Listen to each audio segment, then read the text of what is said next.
Hey everybody, Austin back again with another long play video. Today it's going to be Contra Hardcore for the Sega Genesis. Now a little disclaimer, this was actually a live Let's Play. I did a whole live Let's Play run on this game, beat the game in one sitting, and my audio was all jacked up in that recording session.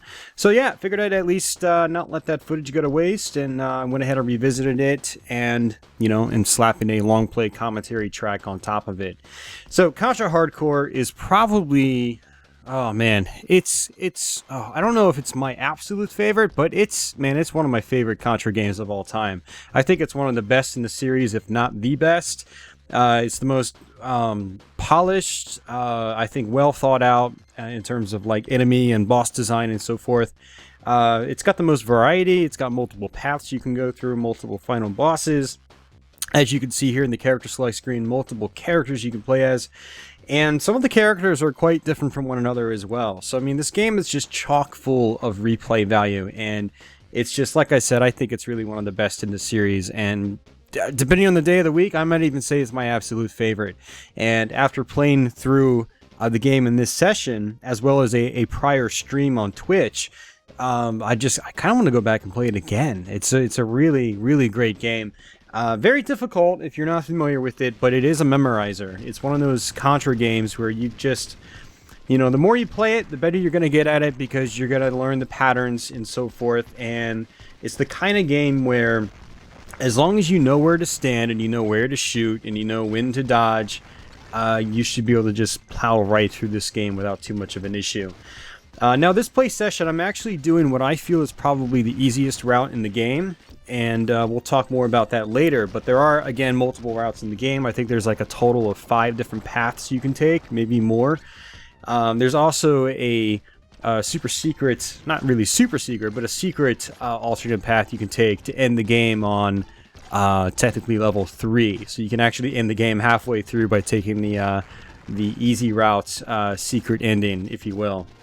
And there we go, slide through the guy. I'll talk about the abilities and so forth in a little bit, but yeah, I mean, Contra Hardcore is just chock full of variety. It's got great graphics for a Sega Genesis game, good sounds and whatnot.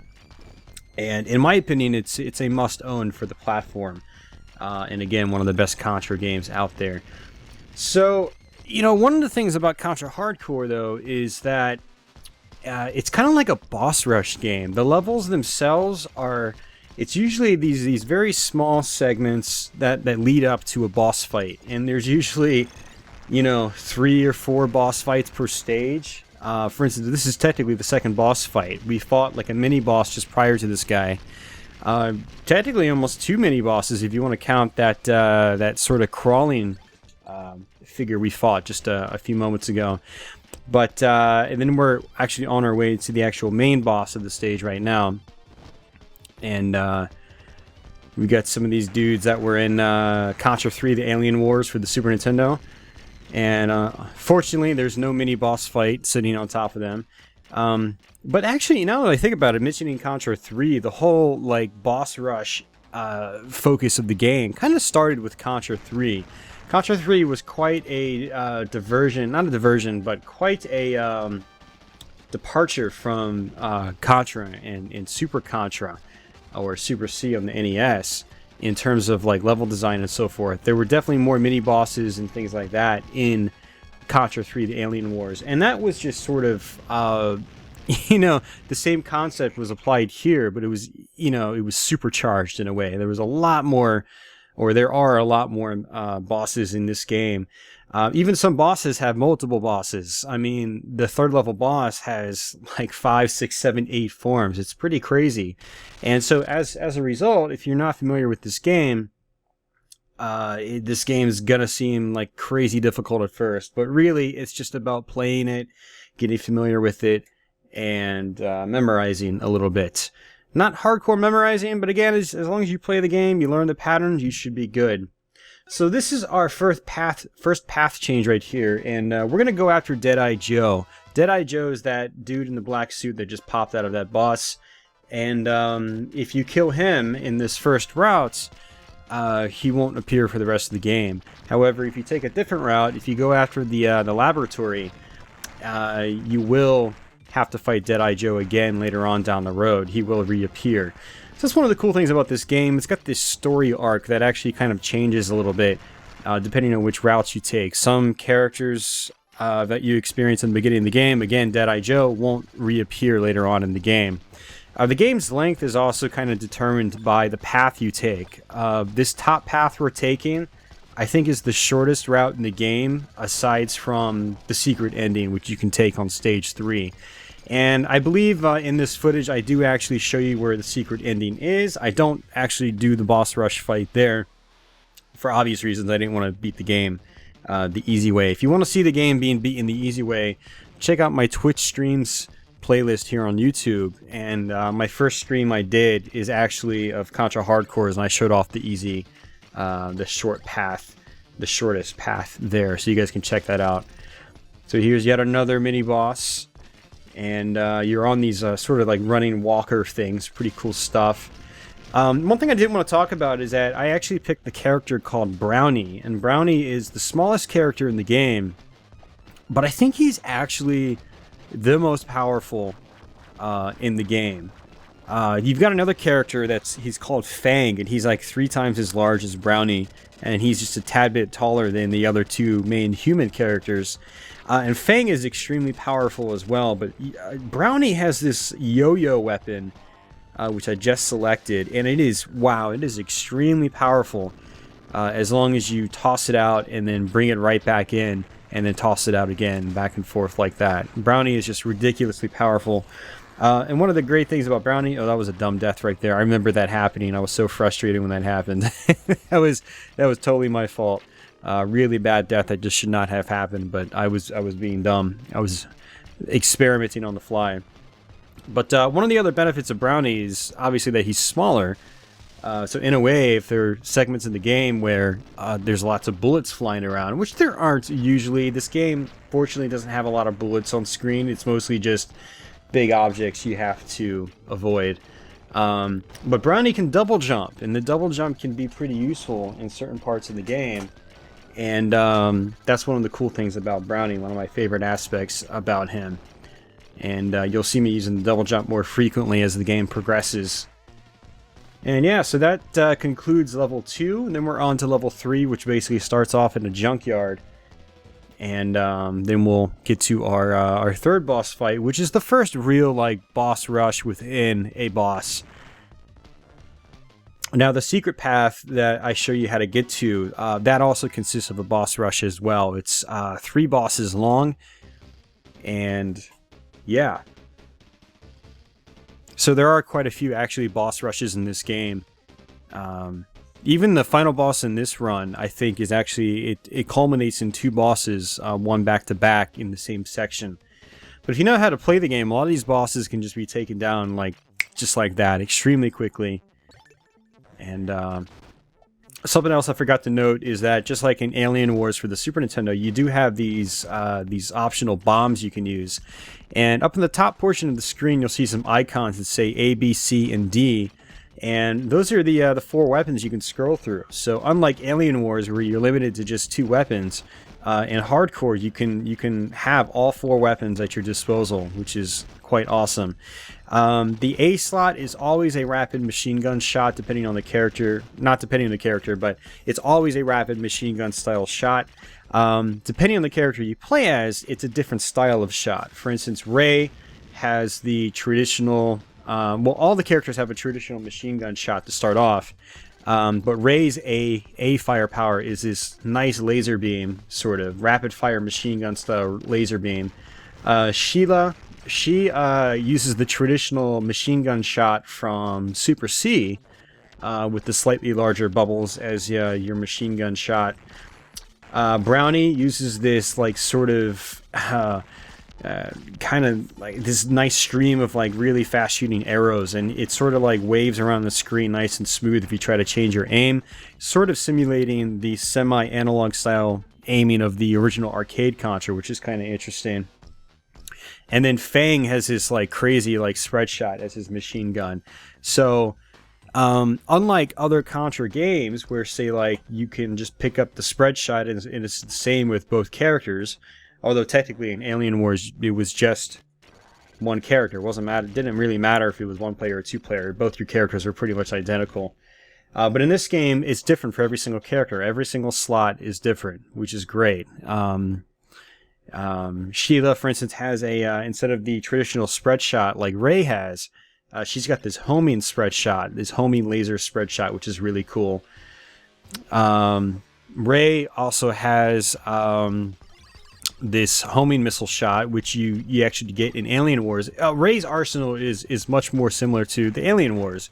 So if you're familiar with the Alien Wars and you like that arsenal, you really want to start this game off playing with Ray. And then Sheila she's the female character. She's got a similar lineup to Ray, but the weapons are altered a little bit, which is pretty cool. And then if you want to get really creative, you can play as Fang or Brownie, which both have very, very cool weapons. And again, Brownie's got the double jump. So here's the yo-yo shot, and I'm just mowing these guys down like popcorn. It's crazy. And, you know, if you want to have the easiest time with the game, I'd probably recommend playing as Brownie. I think he's probably the easiest character to go through the game with. And as you can see, we're just, you know, really taking these boss forms down pretty quickly. But this is the boss rush within a boss fight that I was sort of talking about. And this guy could be a little tricky, but again, it's just about knowing the patterns. Like right here, you can always just duck. And Brownie's got two homing shots, essentially. He's got the sort of circular ball formation, then he's got the yo-yo that just homes in on the enemy's weak point. And again, the yo-yo is the most powerful weapon with Brownie, and I do highly recommend just sticking with that if you can. As long as it's not in a too risky situation, because you don't want to lose it. Like I just did right there, but I did switch my weapon, so I didn't use the yo-yo. I ended up losing my letter D weapon. But that's it for that boss. And there's one other major tactic I wanted to talk about, and that was the slide attack. By pressing down and jump, you can slide across the ground. And as long as an enemy is not fully solid, for instance, if it's an enemy that you can shoot and they blink, you can slide right through them without dying. This attack is extremely useful. It's not really so much an attack as it is an evasive maneuver. It's also a good positioning tool because you can actually slide across the screen faster than you could actually walk across the screen. And I highly recommend getting used to that. You could see me use it on the very first mini-boss we fought in the entire game. Now this part right here is very tricky. What you want to do is just use your machine gun firepower and just slowly tap your way to the right. Just like this. Otherwise these guys are going to overtake you and you're pretty much going to die.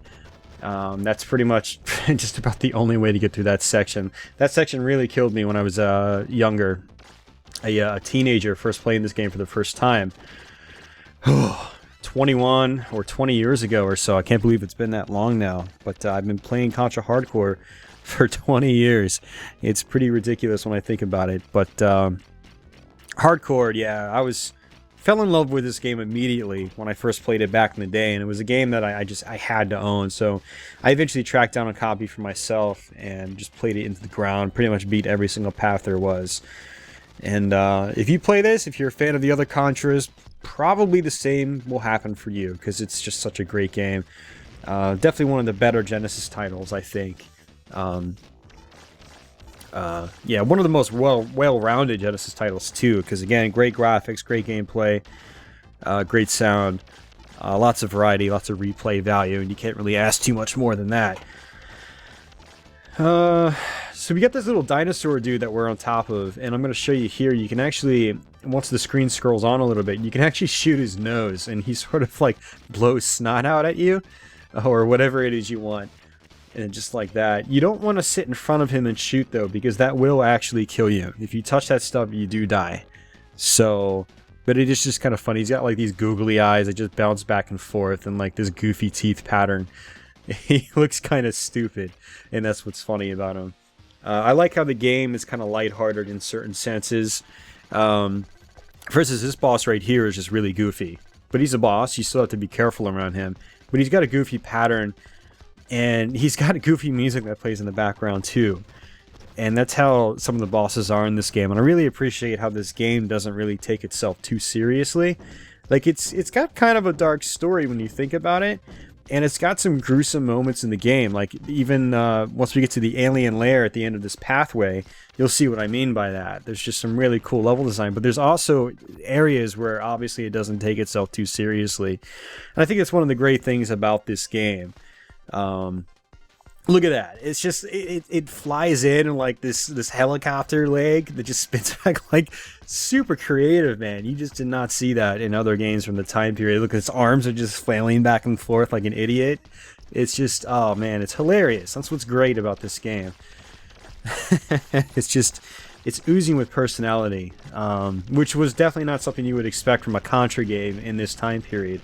I mean, Contra games were always, you know, the first couple especially, even the Alien Wars, you know, they were really trying to be like, you know, that alpha male, like, action movie stereotype type of game. And Hardcore sort of took that in a different direction. He still had that, but then it also just, it took it to a different level, and it made it fun, you know. It wasn't just all serious and hardcore and we've got muscle, and it's just like, you know, some of the boss fights are just like funny and just straight down funny. And I got really lucky there. I slid through the bullets. So apparently the slide attack actually works against certain bullets as well. This guy, if you shoot him, he just spins around like so. And so what you want to do is wait for him to shoot, and then you want to use a weapon that's not going to spin him around too much. If you use the A attack or the C or D attacks with Brownie, it makes him spin around really, really fast. But using Brownie's B attack barely makes him move at all, but still does some decent damage. And the final form of this boss is going to have a similar pattern. Not really similar pattern, but a similar gimmick where certain weapons will make him like bounce back and forth. And if he bounces back and forth too hard, you're going to get hit by him. And you'll see what I mean in just a few moments. And the same goes for this form right here. He's got these helicopter blades, basically. And he's got these helicopter blades, and if you've got these weapons that shoot too hard, it just makes it more difficult. It's kind of easier to just use, say, Brownie's B weapon, which I actually don't use right now. So again, this is another form of a boss that is basically just, he consists of a boss rush of just varying forms and whatnot. And on this boss, though, you can oftentimes just hold on to the ceiling and just let the screen push you forward. And that's basically what I'd recommend doing on this boss. Don't do that on the ground floor, though, because just like in Contra, if the bottom floor goes beneath or past the bottom portion of the screen, if it goes past the bottom portion of the screen, you will die, just like in the original Contra and the NES. So what you want to do is just stay on the ceiling up top, and the game doesn't register a death like that from the ceiling. It only does it from the bottom floor. So you can stay on the ceiling and the screen will just push you from the right, and you won't die. But if you're on the bottom floor and the screen pushes up and you're not on a wall to the left or right or the ceiling, you will die, unfortunately. So this is pretty much where we fight the last portion of this boss. And if I took the second path at the beginning of the game and I did not fight Deadeye Joe, Deadeye Joe would actually pop out of this boss and he would be inside that boss. But he's not now, because we basically killed him on the first alternate path. So right here you just want to use the B weapon with Brownie.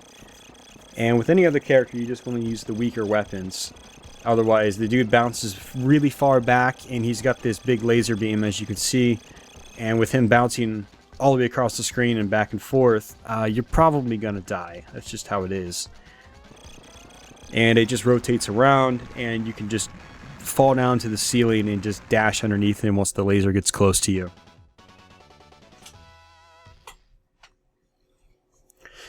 So this is pretty much okay, yeah, we got to fight the Doctor's creations here. Now there's actually an alternate path you can take here as well. You can either stay and choose to fight, or you can choose to go along with him, basically get captured, And I believe when you get captured, they toss you onto a train level, and you have to bust out of a train. And that level was actually also in Contra, the Alien Wars Advance, Contra Advance, or whatever they call it, which was basically an amalgamation of Contra 3, the Alien Wars, and Contra Hardcore. They basically took levels from both games, meshed them together, and actually, if I recall correctly, it was a really difficult game too. But yeah, if you're familiar with that game, you'll actually see it, you know, after this path, depending on, or after this section, depending on which path you choose. But I choose the fight, and it's a pretty fun. It's another boss rush. It's a pretty fun boss rush, and then after this, we'll pretty much be at the final stage. Again, other levels in the game. There will actually be more stages in the game, I think, if you take the option to pretty much get captured at this part of the game.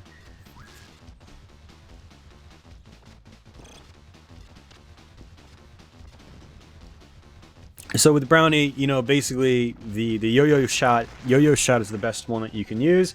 It just homes straight in on the enemies. And as you can see, I'm just sort of like recoiling it on my own. I'm just pressing attack, letting go, pressing attack, letting go, pressing attack, letting go. And it's the most powerful that way. If you just hold the button and it goes out and comes back in, it's a little too slow, and you won't do as much damage as you do if you just tap it, let it out, let go, bring it back, tap it, let it out, let go, bring it back really quickly. And this little flower dude right here, you don't want to kill because he gives you power-ups. Sometimes he gives you some bombs. It seems to be kind of randomized. So if you happen to die at the first couple forms, you can actually recoup your firepower there. I don't know if he gives you 1-ups or anything like that. I'm pretty sure it's just firepower and bombs. Sometimes you get lucky and he tosses out multiple bombs, and that's the bombs are really, really useful in this game. They're extremely, extremely powerful. And I think I might even use it at this boss. I don't remember, but I do use the bombs a little bit throughout the rest of the game, I believe. So don't be afraid to use your bombs. It's not like you get extra points or, you know, get any perks for not using them. I don't think the game really awards you for not using bombs, and I just used it. That was dumb. So the monster comes out, eats the doctor, and as you can see, I just slid right through the dude. God, I remember these bosses giving me so much trouble when I was a kid, but it's just like, watching the video now and playing through the game again, they were just, it was a cakewalk for me. Granted, I was also using Brownie, so it was easier to take the bosses down quickly. If you use some of the other characters that are a little bit weaker, the bosses take longer to destroy, so there is that. But basically, this is the final stage in the game, at least for this route. Again, there's multiple final stages in the game, depending on which route you take and whatnot. And so we're pretty much here. And this is going to be a little more reminiscent of, you know, the later stages of earlier Contra games. And yeah.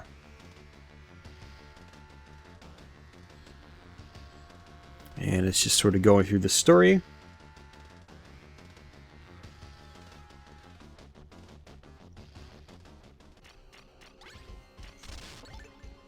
Nice start there with a bomb. We got a bomb, which is good. These dudes here are really, really quick. And these sort of mutants we have to fight. And if you lose your weapons, they're pretty difficult. They take quite a decent amount of hits. And this is our first mini-boss, and I just destroyed it pretty much immediately with Brownie's yo-yo. Again, Brownie's yo-yo just, it rocks. If you have a hard time with this game, just play with Brownie's yo-yo, and it's really, really good. And there is going to be another mini-boss we're going to fight up here, I believe. And then, I believe we fight it here. Yeah, I'm pretty sure we do. And then we go through a vertical segment. Not too many bosses, actually. There's this dude, then there's one more. So again, this level is very reminiscent of the last few stages of other Contra games. Basically, this game, if you're into the story of the Contra games, which the Contra games never really have had that much story, at least not in the United States. In Japan, they had a little more story. For instance, in like the original Famicom release, there was a bunch of like cutscenes and whatnot that were just chopped out of the American version completely. But if you're interested in the story from, say, Contra 3, the Alien Wars, this game actually takes place about, I want to say 5 years after the Alien Wars. And basically, they've gotten a hold of the alien cell from that game. And now there's this whole conspiracy. These guys trying to take the cell and just use it for their own gain. And what you have here in this path, and this pretty much happens in every version of every path in the game, is the alien cell just gets out of control and everything just turns to hell. And that's basically what's happening here. And so we're getting a vibe that's very similar to, say, the end of the first Contra, or pretty much any other Contra game. It always ends in this alien cell confrontation. And after this boss, we'll get to our next vertical segment, and then it's off to the final boss of this pathway. And then I'll go ahead and just leave you guys with the credits.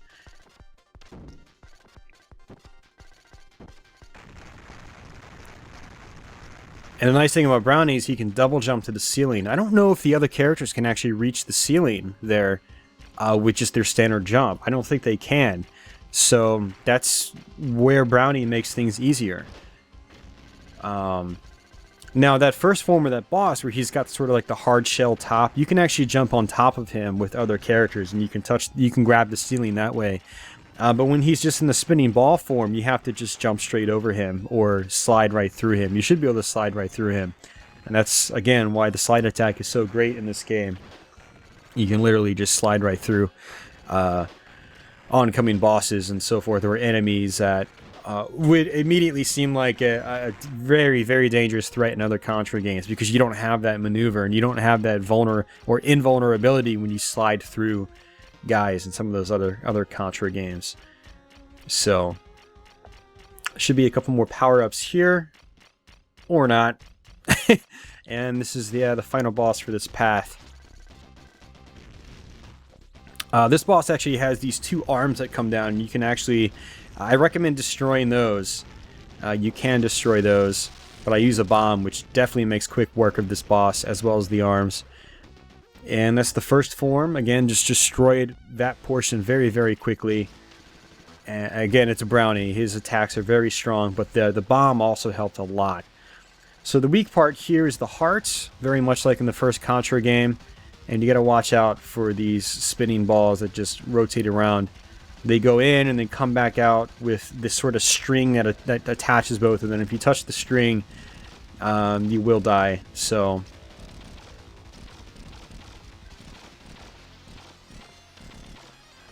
gotta love the background effects on this boss. The Genesis has like this pseudo scaling, stretching type of effect that you would get with, like, you know, different use of the modes on visual modes on Super Nintendo.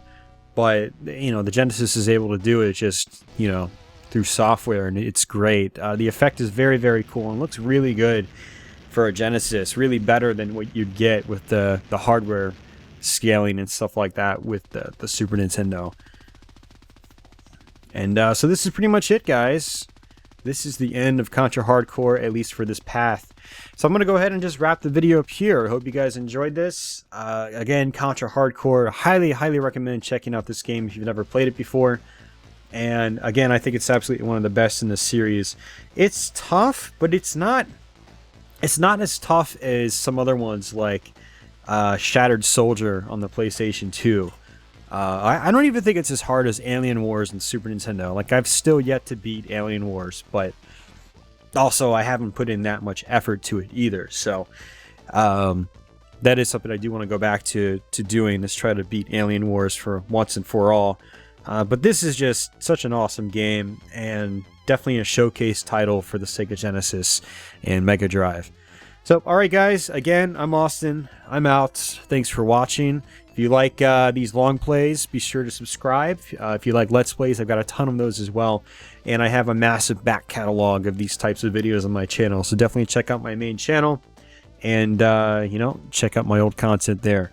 So, thanks again for watching, guys. Take it easy. Have a good one. And I'll see you soon.